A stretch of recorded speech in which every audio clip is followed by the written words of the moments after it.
עכשיו הכל נרגע, כל הטור המלוגע משתחרר מהחגות, מתקלף מהמדים.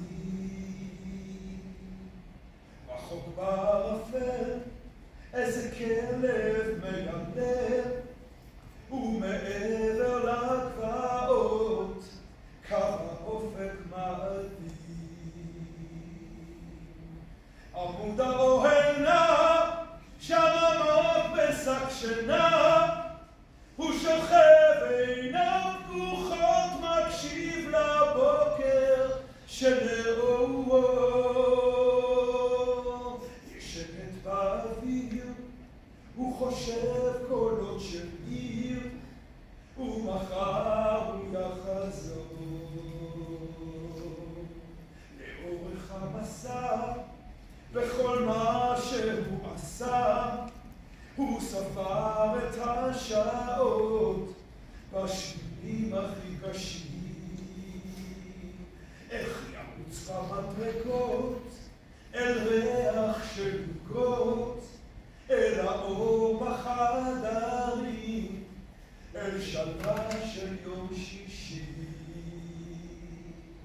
ליד המדורה יש קפה על הקירה, עוד מעט הוא יתעורר, מעט קרוב יותר לעיר. בד המים ריח מלחמה, רק כסף במכה, בסלע שורשים. מעליו טיפות רכות של סתיו, הכל ממשיך לנוע מסודר וממשי. היא בטח ישנה באותה דירה קטנה ששחקו ליד הים, כשהכל ממש התחיל. אולי היא לאיתה מתעוררת במיטה, או יוצאת אל הרחוב עבודה בתוך מעיל.